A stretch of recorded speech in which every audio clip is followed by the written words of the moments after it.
Greetings to my dear guests on this video. I wish you a pleasant viewing and look forward to your feedback in the comments. They say your biggest victories should feel like standing at the top of a mountain, soaking in the wind and the sun and the applause. But that's not how it felt for me. On the day Onyx Tech announced a record $3.2 billion in revenue, our highest ever, I stood in the corner of the glittering conference hall with a paper plate of catered hors d'oeuvre, watching a stage full of men congratulate each other for what I had built. They didn't mention me. Not once. It had taken 4 years. 4 years of working 14-hour days, slashing burn rates, overhauling product development, and dragging our ailing systems out of the tech dark ages. I'd joined Onyx Tech when we were barely holding on, hemorrhaging clients and credibility after a series of botched launches. I was brought in quietly, without fanfare, Director of Strategic Operations, which really meant the woman we hope can save us. And I did. I built a modular rollout strategy that cut onboarding time in half. I led the restructuring of our DevOps pipeline, pushed for microservices when everyone else was still clinging to monoliths. I made enemies, sure. You don't change a culture without drawing blood. But I won more than I lost, and in the end, I delivered what I promised: stability, growth, and dominance. Our biggest client, a multinational logistics firm, once said, "Ginny's team doesn't just deploy code, they deploy confidence." I still have the sticky note where I wrote that down. So, yes, I expected a little recognition. Instead, I got an email. The subject line hit me like a slap: compensation change notice. At first, I thought it was a mistake. Maybe a bonus confirmation that just got phrased badly. But no, it was a reduction. A 15% salary cut. Adjustment to better reflect internal equity following organizational realignment, the email read. I stared at my screen as people around me clinked champagne glasses. The CEO, Martin Vellum, stood under a spotlight, talking about visionaries, risk-takers, and the next generation of leadership. Behind him, a slideshow flashed portraits of key contributors. I wasn't one of them. No photo, no mention, not even a nod in my direction, though I was standing 20 feet from the damn stage. I felt invisible. No, worse. I felt like I was being erased. It was subtle at first, the way the floor shifted under me. I noticed that my calendar was missing invites to the new strategy meetings. That tasks I used to oversee were now being funneled through a freshly created Office of Digital Transformation. Cute title, especially when I learned who would be heading it: Samantha Vellum, the CEO's daughter. Fresh out of Stanford with a degree in philosophy and a LinkedIn bio that included things like thought leader and vision strategist. I'd met her twice. Once at a fundraiser, where she asked me if Onyx used the blockchain for our APIs. I told her APIs weren't currencies. Apparently, she didn't hold that against me. The worst part wasn't the salary cut or the slow fade from relevance. It was the realization that this had all been decided long ago. I was the workhorse, the fixer. But fixers don't get statues. They get replaced when the problems are solved. At the celebration, as they unveiled our new client growth graph with fireworks on the slide deck, someone handed me a champagne flute. I held it, didn't drink, just stared at the bubbles rising, vanishing before they reached the surface. Like me, no one noticed when I left early. I walked out past the valet, still in heels that pinched, shoulders tight under my blazer. I didn't cry. I didn't scream. But in the pit of my stomach, I felt something cold settling in, something calculating, because I knew something they didn't. The system, the very infrastructure we used to power our SaaS platform, the one that handled everything from client logins to data syncing, had a heartbeat only I understood. And it was starting to stutter. They thought they could cut me out. They had no idea what was coming. The HR office always smelled like lemon-scented disinfectant and coffee someone forgot to finish. It was too early, too quiet, and too staged. Like a waiting room before a scripted disaster. "Just a quick check-in about your new role," the email had said. "Excited to collaborate on next steps." I knew better. Lena from HR greeted me with a brittle smile, the kind you reserve for people you're about to lie to. She gestured to the small round table instead of the desk. Power Dynamics 101. If we sit side by side, it's a conversation. If you're behind a desk, it's a decision. We wanted to talk about how we see your next chapter here, Lena began, folding her hands on a pastel notepad. We think your experience makes you a perfect candidate for a mentorship-focused role. You'd still be involved in key initiatives, but more from an advisory angle. Advisory? I repeated, the word bitter on my tongue. Yes, she nodded brightly. Supporting the newer leadership, offering guidance without the pressure of ownership. It's less about execution now and more about legacy. Legacy. A beautiful euphemism for burial. Who decided this? I asked. She hesitated. Leadership consensus. We're going through a transformation period, aligning with future-forward structures. I didn't say anything. I didn't have to. My silence had weight now.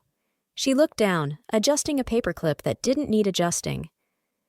We'd love your help transitioning the team, she added. You'll still have access to systems. Nothing is changing overnight. Everything was already changed.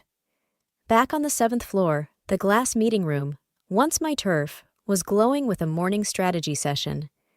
I peered inside, just for a second, and there she was. Chloe, intern from last summer, fresh degree, big eyes, nervous energy. She was in my seat, literally. Same leather swivel, same view of the whiteboard. And she was speaking, confidently, maybe even rehearsed, while Samantha Vellum sat next to her, nodding with exaggerated encouragement.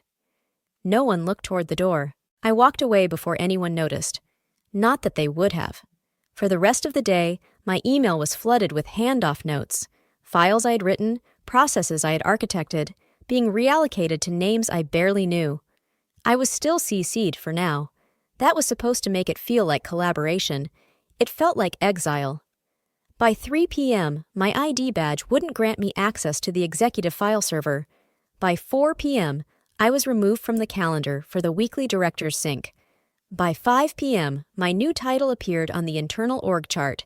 Senior Strategic Advisor, Legacy. Legacy. Again. My office wasn't mine anymore, apparently. An IT guy named Jordy asked if I needed help resettling into the shared project pod. Resettling. Like I was some piece of old furniture they couldn't decide to trash or store. I sat at a temporary desk for the rest of the week. No plaques, no framed client letters, no space for my books. The woman who had once saved this company was now just another shadow among cubicles. But I wasn't broken. Not yet. Because they'd made a mistake. A small one, subtle, but fatal. In their rush to replace me, they forgot the system they still depended on wasn't finished evolving. It wasn't as stable as they believed, and they had no idea how to read its pulse. I did, and deep beneath their dashboards and vanity metrics, it was beginning to skip dot. The house was still. Not peacefully still. No. It was the kind of silence that followed a collapse, a kind of emotional debris in the air, thick and unswept. The celebration, the meeting, the HR ambush, each had taken its piece of me, and now I sat in the dim glow of my living room, trying to stitch myself back together. No music, no TV, just the soft tick of the wall clock and the occasional hum of the refrigerator. Outside, the streetlights flickered like they couldn't quite decide whether to hold on or burn out. I sat cross-legged on the floor, surrounded by boxes I hadn't touched in years, project files, old client reports, scribbled ideas on napkins and printer paper. Proof that once, my work had meant something. I wasn't looking for anything in particular, but I found it. The folder was marked ONX_framework_V1, confidential. My handwriting, my careful lettering. Inside, a printed version of the original licensing contract I had drafted when I first built the modular operating system that Onyx still ran on today. Back then, no one believed the company would even survive the year. Our software stack was a Frankenstein's monster of stitched-together legacy code and forgotten vendors. So I rebuilt it, from scratch. Using a third-party architecture I licensed under my name. Paid for out of my own pocket. because the company wouldn't approve the budget in time and we were already bleeding clients. The terms were clear: license valid for 36 months. Subject to personal renewal by original licensee. Failure to renew within 21 days of expiration will result in full system lockout and automatic deactivation of core services. I read the line again, then again. It was my signature at the bottom, mine, not Onyx Tech's, not the CEO's. They'd never bothered to update it, too busy with rebrands and roadshows, assuming someone else was handling the details. And the expiration? 19 days from today. They had no idea. A system they depended on, used by every single client across multiple time zones, industries, and currencies, was about to go dark unless I, Ginny Harper, renewed it. I leaned back, the paper trembling slightly in my hands. This wasn't revenge. I wasn't sabotaging anything. This was the natural consequence of forgetting where the foundation came from, of writing off the woman who laid it brick by brick.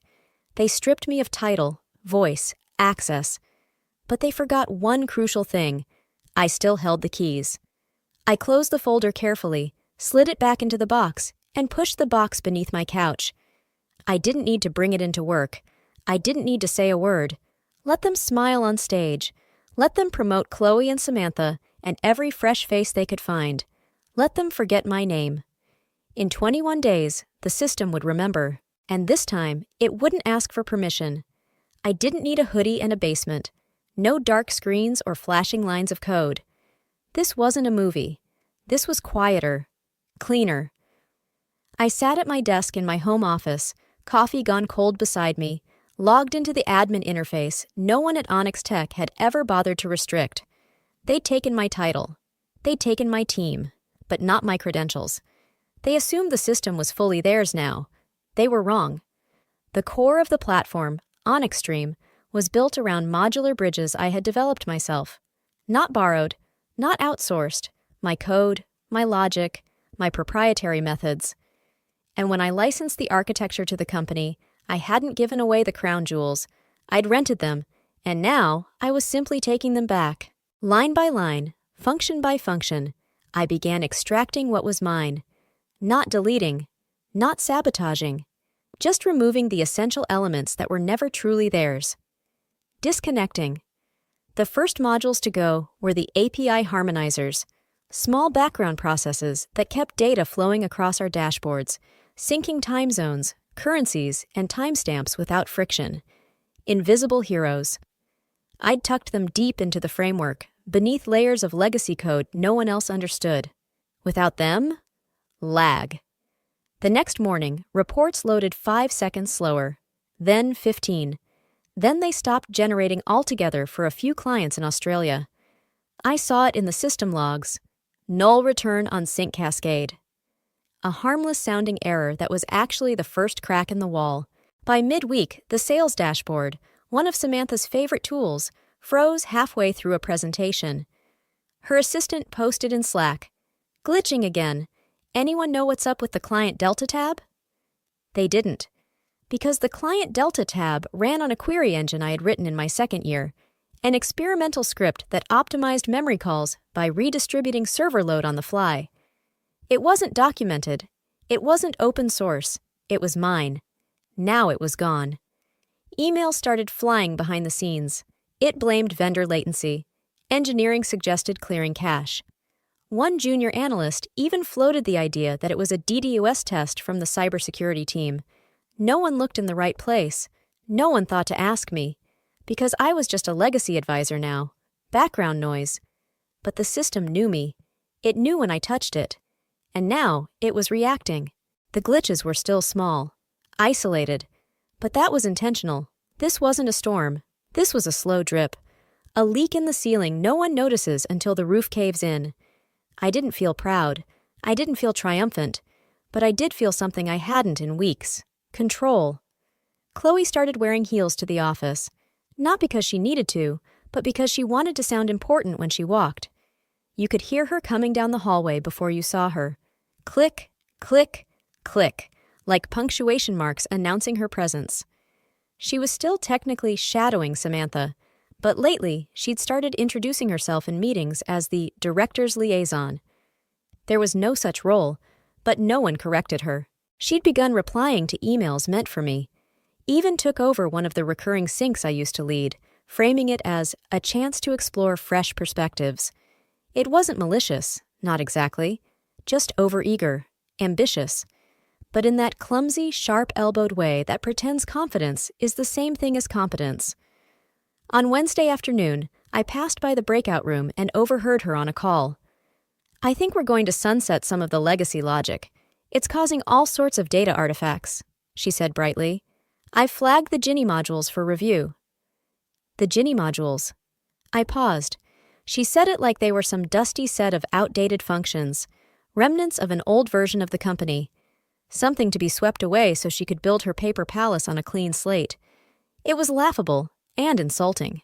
Later that day, I walked into the analytics room, the one with the glass walls and the giant dashboard screen that used to pulse with the heartbeat of our systems.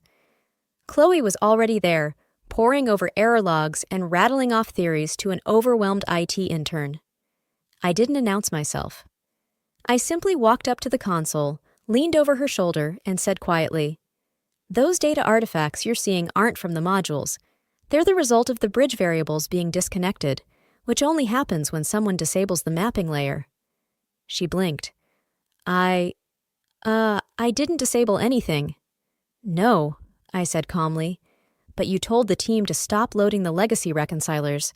Those are the mapping layer." "I was told they weren't essential anymore," she said, defensive. "By who?" She didn't answer. The intern awkwardly shifted in his chair. I turned to him and smiled kindly. "The errors you're seeing are because the system is reverting to default sync logic. It's not equipped to handle multi-point currency drift without the patch layer. That's why you're getting null on Q3 projections." He nodded, grateful. Chloe didn't move. I turned back to her. "You might want to slow down on trying to erase people's work, Chloe. Some of us built this place from the ground up, and we didn't use glue sticks and buzzwords." She flushed, but tried to recover. "I'm just trying to optimize what's here. Isn't that the goal?" I let the silence stretch for just a beat too long. "Then optimize. But don't pretend you understand it when you don't. That's not leadership, that's performance." Then I walked out. Behind me, the dashboard flickered. One more glitch in a growing pile. Chloe didn't know it, but the system had already begun to reject her like a mismatched transplant. And when it collapsed, she'd be standing right in the center of the mess, heels and all dot by Friday. Chaos had grown legs. Glitches were no longer isolated. What started as quirky delays and occasional sync mismatches had spread like cracks in tempered glass. Reports failed to compile. Forecasts looped into empty datasets. Dashboards began flashing red, not alerts, just confusion. Inputs that once flowed like clockwork now jammed mid-process, leaving half-complete visualizations frozen on monitors.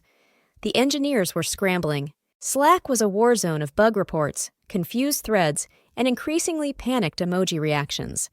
People were tossing around words like Stack Overflow, memory bleed, and invisible bottleneck.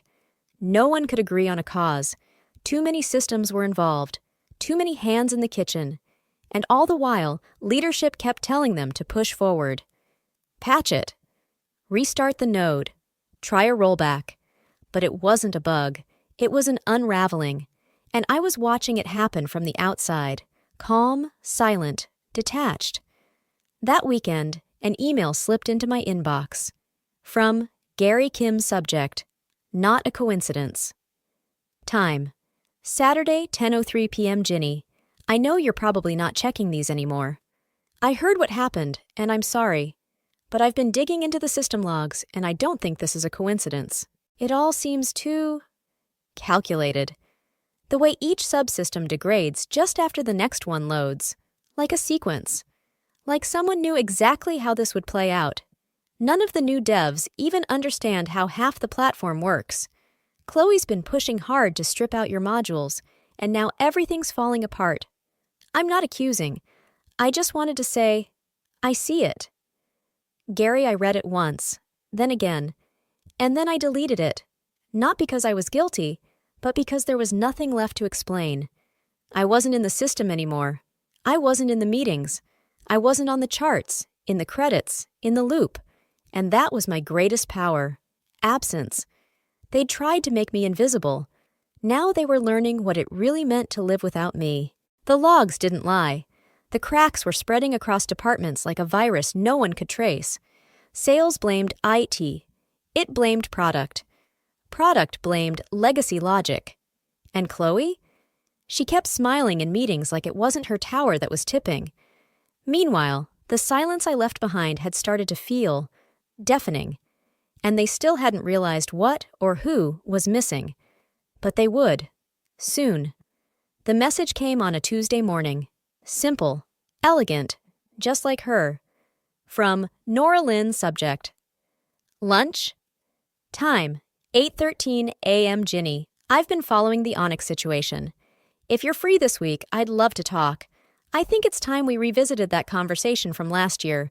Lunch is on me. Bring your fire. Nora Lynn, CEO of Diamond.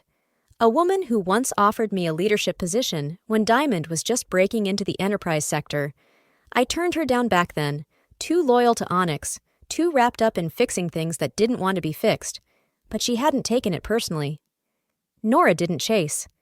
She simply left the door open, then walked away with the kind of confidence that makes you wonder if you should have followed. We met at a quiet cafe downtown, the kind of place with heavy mugs and linen napkins and no laptops in sight.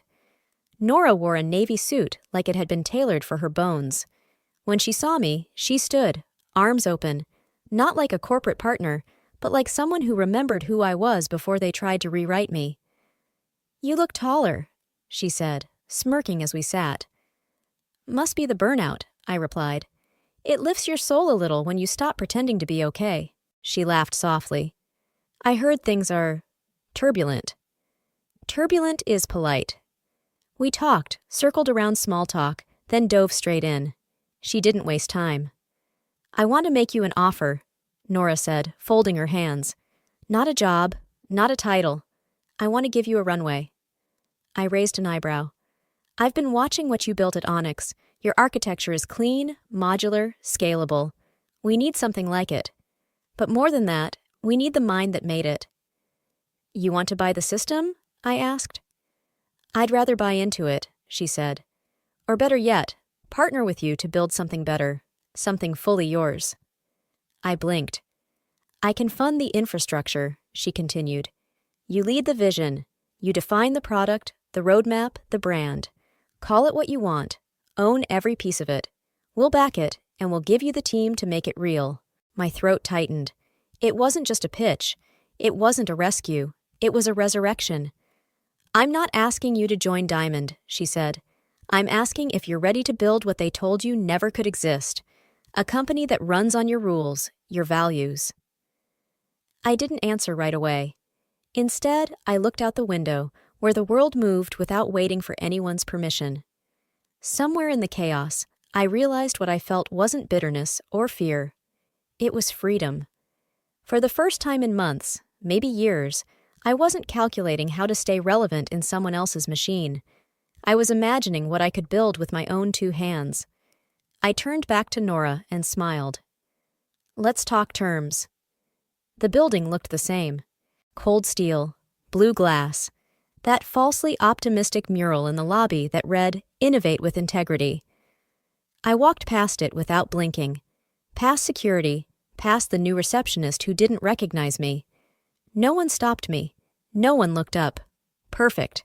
My badge still worked, though I had half expected it not to. I took the elevator to the third floor, the one no one visited unless something was broken beyond its capabilities. The server room. The air hit me like always, dry and humming with quiet, constant energy. A room that never slept, that never cared about office politics or titles or clickbait promotions. Just uptime, code, and continuity. I walked past the cold racks of machines to the small table tucked in the corner. From my bag, I pulled a sealed envelope and a folded piece of thick cardstock. The diagram was clean, precise, the original blueprint. Not the half-mangled versions scattered through internal wikis. This was the true skeleton of the Onyx system, where every thread connected, where every dependency nested. No one else had ever seen it in full. The letter was simple. To whom it may concern, this system was never hacked. It was never sabotaged. It was withdrawn. Ownership is more than a legal document. It's trust. You broke that. And I no longer owe you access to something you never respected. You will rebuild. You will recover. But it will not be on my back. Ginny Harper. I placed the letter beneath the diagram and stepped back. The servers blinked in silence behind me, unaware they had just become orphans. As I exited the room, I nearly collided with Chloe in the hallway. She was holding a clipboard, her eyes wide with manufactured urgency. We both froze. "Ginny?" she said, like she'd seen a ghost. I looked her over once, hair pulled tight, blazer too stiff, shoes clicking slightly off rhythm. "You're here?" she asked. "Are you fixing something?" "No," I said quietly. "I'm finishing something." She blinked, confused, defensive.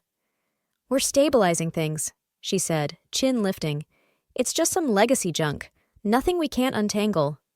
I nodded, then stepped closer. "You think you're in control? That you inherited something? But here's the truth, Chloe." She straightened, bracing for criticism. "You didn't lose me," I said, eyes locked on hers.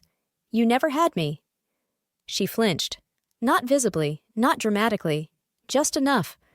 The kind of wound that doesn't sting until the echo catches up. Then I walked away. The elevators felt slower than usual. Or maybe I was just ready this time. Not angry, not heartbroken, just done. Onyx Tech could write me out of speeches, wipe my name from credits, delete my user profile. But they could never erase the fact that the heart of their success was something they never understood. And now, it was gone. It didn't happen all at once. That's the thing about real collapse. It begins quietly. Like a hairline fracture beneath polished marble, invisible until the first chunk caves in. Onyx Tech began bleeding from the inside. The customer service lines were the first red flag. Hold times doubled, then tripled. Clients from Asia-Pacific reported missing sync logs. European partners said their dashboards wouldn't load. The error reports came in like confetti, small, frantic, impossible to contain. By day 4, the infrastructure was buckling. Data wasn't syncing. API calls were timing out. The system that once hummed like a precision engine now groaned with every task. Recovery protocols failed because the auto-clean scripts I had written, were no longer there. The servers weren't down, not exactly. They were just confused. Like a machine running a language it never fully learned. At HQ, panic set in. Department heads pointed fingers across tables. Slack threads burned with messages like emergency escalation, failover not responding, and who has the root access logs. Chloe had gone silent. Samantha was in hiding behind external communication strategy. And Martin Vellum, the CEO, was reportedly on his 4th emergency call with investors before noon. I watched it all from my laptop. Not through hacks, not through back doors, just observation. System logs still visible through public endpoints. Uptime monitors flashing red. Outages tracked in real time across social forums and client dashboards. I sipped tea as I watched chaos take root. Screenshots of error messages started circulating on LinkedIn. A thread from a former client went viral. We were promised world-class infrastructure. Today, our team had to rebuild from scratch. Never again. By week's end, 3 major clients had publicly announced they were cutting ties. The stock dropped 12%, and inside the Onyx glass tower, the silence had turned to shouting. They were realizing now. Too late. This hadn't been sabotage. It had been dependency. Every line of code, every streamlined process, every hidden patch and preventative trigger had been mine. Invisible scaffolding that held everything together while they stood on stages and soaked in applause. They removed me, thinking the house would hold. But I had taken my beams with me. And now it was all falling down. The auditorium was bathed in light. Blue, cool, futuristic. Cameras floated on robotic arms. Every seat packed with investors, tech journalists, and executives eager to see what Salvix, the rising giant in enterprise AI, was about to launch. On the main screen, a sleek animation looped silently. Introducing Vanta, the future of adaptive intelligence. And then I walked on stage. Not to applause, at first, just surprise. Recognition flickered across a few faces. Others squinted, whispered. A name they hadn't heard in a while, but hadn't quite forgotten. I wasn't wearing a suit. Just a simple black blazer, soft blouse, and the confidence of someone who no longer needed permission to exist. No music, no hype, just me. A single spotlight, a breath. And then I spoke. I didn't leave the system. Pause. 1,000 held breaths. I rebuilt it. The silence cracked. It was sharp, electric. And then, applause, deafening, uncontainable. Not just polite or professional. This was recognition. This was vindication. The screen behind me changed. Side-by-side diagrams. One labeled Onyx Dream, the other Vanta. At first glance, identical. But then, subtle differences. Cleaner logic, smarter infrastructure, evolution, not imitation. Online, the moment exploded. #Ginny Harper trended within an hour. She was the brain behind Onyx all along. Onyx collapses, and she rises from the ashes. Salvix's secret weapon wasn't a product, it was a person. I didn't scroll through all the comments. I didn't need to. Because the moment I stepped off that stage, Nora was waiting for me in the wings, eyes gleaming. That, she whispered, wasn't a launch. That was a reckoning. I smiled. Not for them, for me. For every late night no one noticed. For every boardroom I'd been dismissed in. For every stolen credit line and rewritten report. I didn't burn their system down. I built something better. And this time, my name would never be erased. Chloe watched the conference livestream from her desk, frozen. Ginny's name, her face, lit up the screen like something out of a dream. The announcement echoed like thunder in the sterile silence of the Onyx Tech office. She blinked, once, twice. Then it sank in. Ginny hadn't disappeared. She hadn't crumbled, or lashed out, or faded quietly into the background like they all assumed she would. She had just outgrown them, and built something stronger. Chloe felt something knot in her chest. Not jealousy, not anger. Something far worse. Regret. She had never meant to push Ginny out. At least she didn't think she had. They had joked together once, laughed over lattes during onboarding. Chloe had admired her, truly. But somewhere along the way, titles got handed out like favors, and ambition whispered louder than gratitude. She thought Ginny would always be there, stable, safe, a fallback. She was wrong. In her rise, Chloe had mistaken proximity for power. She had thought standing near someone brilliant made her just as sharp. But brilliance doesn't bleed by contact. You either earn your light, or you live in someone else's shadow. And now, that shadow was gone.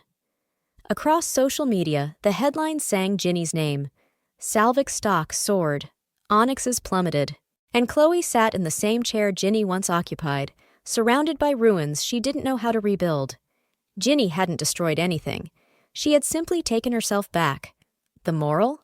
Don't confuse someone's grace for weakness, and never assume that quiet means insignificant. Some people don't shout. They rise. Ginny stood on the rooftop terrace of the new Vanta headquarters. 4 floors of clean glass, curved wood, and intentional silence. The kind of place built for thinkers, not just talkers.